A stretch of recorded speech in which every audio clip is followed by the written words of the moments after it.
Bem-vindos, bem-vindos. Vamos falar de um assunto interessante e diferente um pouco do estilo aqui do canal. Uma área aí que me traz ainda um pouco de saudade, um pouco de boas lembranças, né? Atuei por muitos anos com eletrônica, eletricidade, informática, hoje conhecida como tecnologia da informação. Então, ainda busco algumas conexões para estimular um pouquinho o pensamento. E mais recentemente, talvez a maioria já saiba, porque virou notícia em vários lugares, né, em vários sites, vídeos comentando, ensinando, reportagens na televisão, nos canais de assinatura, nos telejornais e tudo mais. Alguns artigos científicos também, analisando os impactos e as implicações, algumas ações até um pouco inusitadas aí por conta de instituições de ensino, órgãos governamentais e tudo mais. Estou falando da inteligência artificial, estou falando do ChatGPT, né? Uma iniciativa já um pouco antiga até, tem alguns anos já de desenvolvimento aí, de estudo, implementação, de pesquisa, mas muito interessante, muitíssimo interessante, muitíssimo interessante. Vou deixar o link de acesso aqui no primeiro comentário ali, né, logo abaixo do vídeo, porque você precisa acessar o site, você vai ter que fazer um cadastro básico e a partir daí, com o usuário e senha, você começa a acessar. Devido ao grande sucesso, o site apresenta algumas inconsistências ocasionalmente, você não consegue acessar, ou está acessando, dá um erro, tem que voltar de novo e tudo mais. Mas compensa. Tem uma versão paga que tira você aí dessa balbúrdia aí desse grupo imenso que tem na internet usando, mas não compensa, eu acho, para o usuário comum. Eu acho que é interessante para empresas, é interessante para instituições de ensino e pesquisa que façam um uso, né, um pouco mais aprofundado e mais continuado. Para nós, meros mortais, usuários, a gente entra, pergunta, faz algumas pesquisas e sai. Inclusive, o ChatGPT foi incluído dentro do Bing, incluído dentro do Edge, que é o navegador aí da Microsoft, né? Não está inserido dentro do Chrome, do Google, porque o Google está desenvolvendo a dele. Então aí temos uma briga, o Facebook também está desenvolvendo alguma coisa, temos uma briga de gigantes. Mas o ChatGPT foi uma novidade assim saudável e muitíssimo útil. O fato de você ter algo ali por trás, né, da tela que tem uma inteligência artificial, certo? Um algoritmo treinado que se baseou em milhões e milhões de interações, simulando redes neurais, simulando processos de pensamento, de obtenção de conhecimento, reconhecimento de voz, reconhecimento de padrões, e que isso está à sua disposição, é algo fantástico, Eu experimentei alguma coisa parecida com isso lá no comecinho da microinformática. Eu não lembro qual é o nome do programa agora, não lembro se era em Fortran, era uma linguagenzinha popular da época que era muito rudimentar, mas que conseguia estabelecer um pequeno diálogo assim, muito limitado com os usuários, fazia perguntas e usava as próprias respostas como questionamentos e trazia uma interação assim, muito, muito rudimentar mesmo. ChatGPT não. ChatGPT é algo assim de outro nível, de uma outra qualidade. Fantástico. Detalhe importante do ChatGPT, é que ele não é perfeito. Certo? Ele não é perfeito. E ele comete erros. Então, você precisa aprender a lidar com os erros. E eu vejo muitas pessoas criticando os erros. Criticar os erros é não saber usar a ferramenta. Muito simples. Então você tem que se adaptar esses erros e buscar alternativas para contornar essa situação.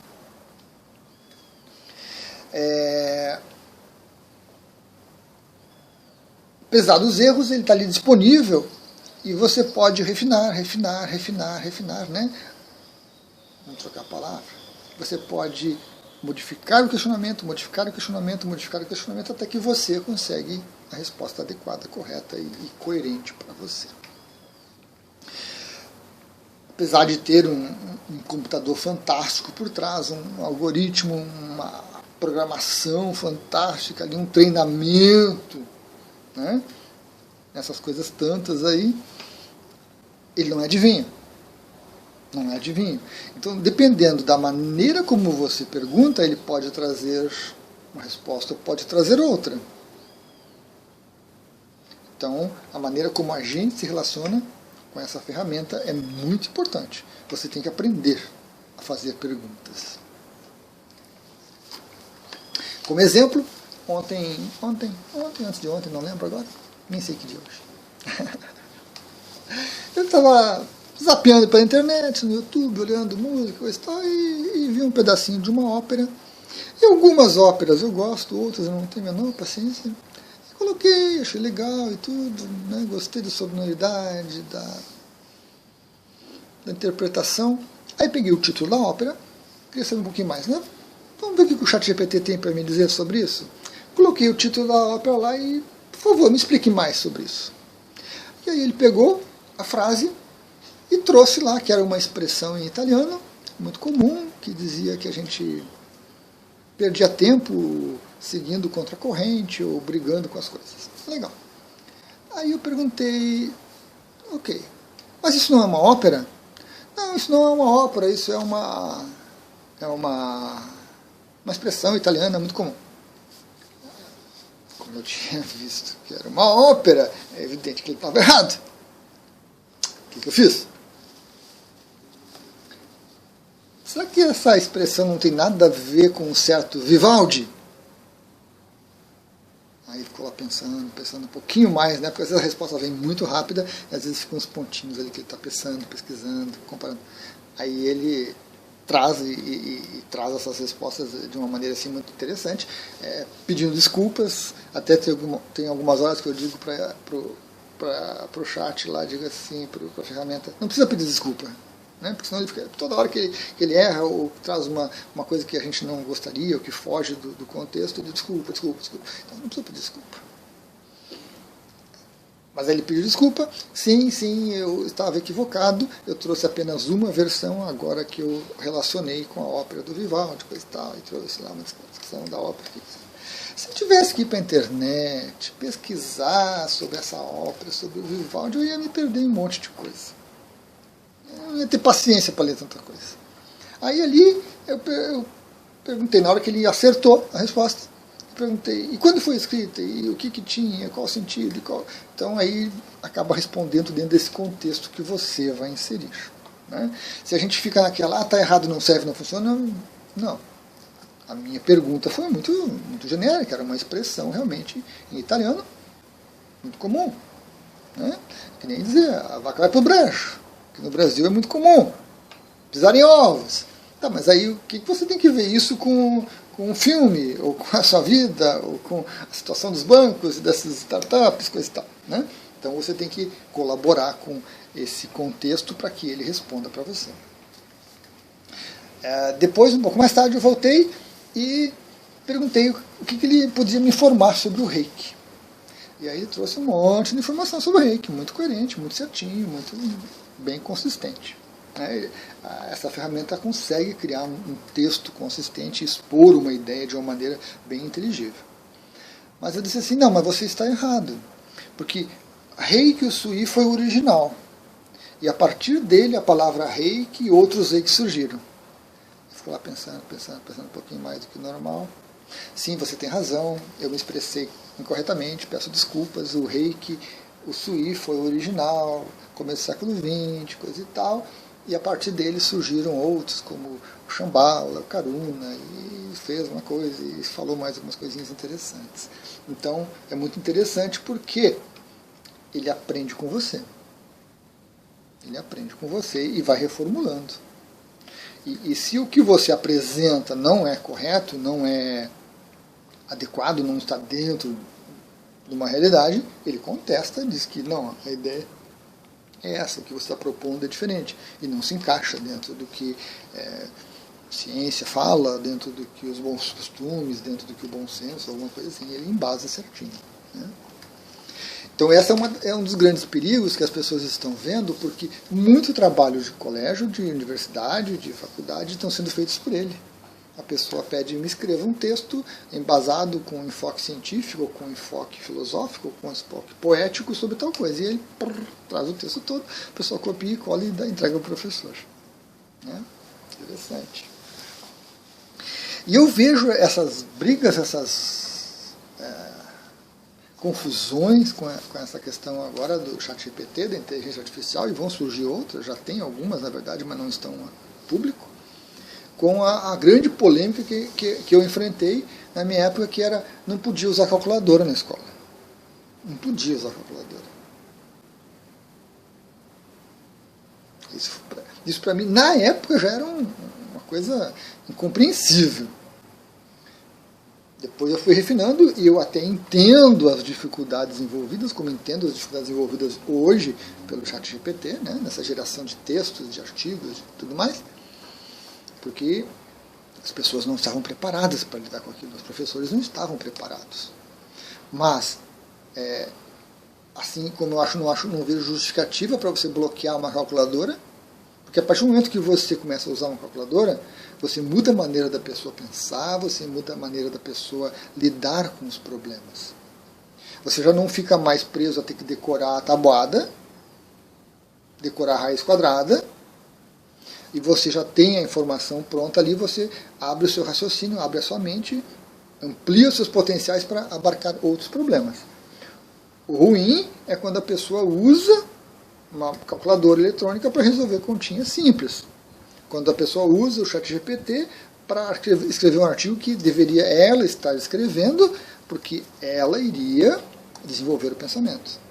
Então, sempre tem correções a serem feitas, né? Agora, proibir, eu acho que é o pior caminho. Né? Tá aí a ferramenta, nós precisamos utilizá-la adequadamente. E o ChatGPT traz para a gente aí uma infinidade de usos, desde coisas que você vai encontrar no YouTube, como ganhar dinheiro com o ChatGPT, como ganhar dinheiro escrevendo textos, como fazer acontecer, até como uma ferramenta que está ali para ajudar você a desenvolver o seu pensamento. Eu estou fazendo um estudo sobre alguns conceitos budistas, e eu tenho 2, 3 livros apenas, não tenho muita coisa. Tem na internet, mas às vezes é um texto cansativo, difícil de ler, é um vídeo também cansativo. Aí eu entrei ali, peguei alguns pontos e comecei a inserir essas informações e esses questionamentos dentro do ChatGPT. E foi aprofundando, foi trazendo visões incorretas, foi trazendo ideias que não era o que eu queria. Numa hora que ele começou a dar uma viajada na maionese, né, e trazendo milhões de informações, eu disse, não, restrinja dentro do âmbito desse questionamento. Aí ele corrigiu, refez o texto e me trouxe uma coisa mais sintética, mais adaptada àquilo que eu estava, né, eu queria um aspecto e ele estava enchendo de coisa. Não, aí a gente começou, aí ele me trouxe uma visão, aí eu mudei um pouco a pergunta, ele me trouxe a mesma visão um pouquinho diferente.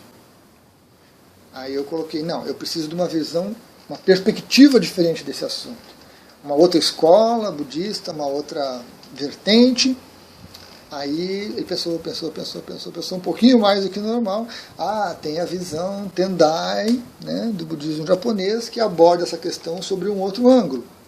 Interessante. Aí começamos a perceber, comecei a pesquisar ali, trocando ideias com ele, refinando, perguntando de novo, alterando a ordem, mudando um aspecto ou outro, e ele está disponível para você, escrevendo, trazendo. Então foi muito bom, muito bom. Eu não tenho professor de budismo disponível, não sou budista, não tenho tantos livros assim. Pesquisar isso na internet levaria dias, semanas, meses e eu ia me ramificar demais e abrir demais, eu não conseguiria me manter ali dentro daquele assunto, porque às vezes a gente pesquisa. Outra coisa que eu percebi é que eu não saio tanto para outros sites. Eu fico ali naquela conversa, naquele diálogo com a inteligência artificial. Porque às vezes quando você está pesquisando um assunto na internet, você clica lá, bota na pesquisa, vem várias páginas, você abre uma, duas, três, quatro. Aí você vai para a primeira, da primeira vai para a segunda, da segunda, e você volta, e aí a gente acaba se perdendo nessas ondas de surf, de internet. Quando você está dentro do ChatGPT, é ele que faz essas ramificações todas, colhe as informações necessárias e coloca para você. Então isso é muito interessante. Isso é muito interessante. Ele conta ainda com uma pequena restrição, que ele não está conectado à internet. A última vez que ele esteve conectado à internet parece que foi em 2021, ou meados de 2022. Nós estamos em 2023. Então, certas coisas que aconteceram desde a última vez que conectaram esse programa com a internet e hoje, nós temos um lapso que não existe. E esses dias eu estava vendo um pessoal de informática avaliando, questionando, coisa e tal, e eles perguntaram qual era a CPU mais rápida que existia. E era um Intel 9000 alguma coisa, não lembro lá. E ele trazia a anterior. E aí os caras ficaram indignados, está errado, não pode ser, você tem certeza? E eles diziam, não, essa é a mais rápida. Não é. E ficava aquela briga, até que um deles, depois de alguns minutos, se deu conta, mas em que data você está verificando isso, né? Aí ele disse que a data que ele estava verificando era tal, e o processador mais rápido foi criado e foi lançado no mercado posteriormente. Não tinha como ele adivinhar. Né? O ChatGPT está na versão 3, e estão para lançar a versão 4, se eu não me engano. Ou é na 2 e está na 4. Não, é na 3, vai para 4. Essa já recebeu muito investimento, já vai ter um salto assim de processamento fantástico e vai estar bem mais atualizada. Provavelmente estará conectada constantemente com a internet. Né? Então, estará se atualizando dia a dia e crescendo, né, essa massa de dados, essa massa de informações e trabalhando com ela. Mas o que nós temos hoje já é fantástico. Já é fantástico. Mesmo com algum transtorno, mesmo com algum erro que ocorre, né, eu creio que faz parte do processo de aprendizagem. Eu acho isso muito bom. Porque você não pode simplesmente receber aquela informação, tá aqui, está correta, ok. Né? Eu perguntei sobre o reiki, tive um bom diálogo sobre o reiki. Ele me trouxe sobre o reiki, falou um monte de coisa, legal, muito bem estruturado. E aí, como eu disse, né, como eu mencionei, eu falei, não, isso é errado. O reiki sui foi o primeiro. E há uma diferença de reiki sui para outros reikis. Reiki é uma palavra genérica. E ele se corrigiu. Então, desse aprendizado, se você simplesmente vai lá e pergunta e você aceita aquela informação como pronta, definitiva, então não é descartável um raciocínio crítico por parte da pessoa que utiliza a ferramenta. Não basta simplesmente chegar ali, digitar qualquer coisa e aceitar o que vem.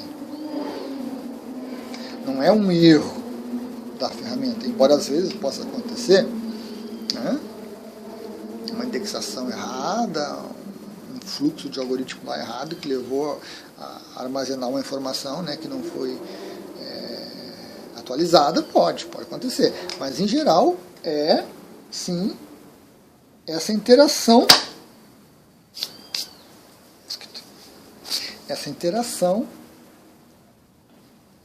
com a ferramenta que nós precisamos aprender a usar, aproveitar. E creio-me, é fantástico o potencial, é fantástico a possibilidade de uso, essa forma de resumir as coisas, de reorganizar o pensamento, principalmente, né? Quando você pergunta isso, o que é? Descreva para mim. Aí você não entende.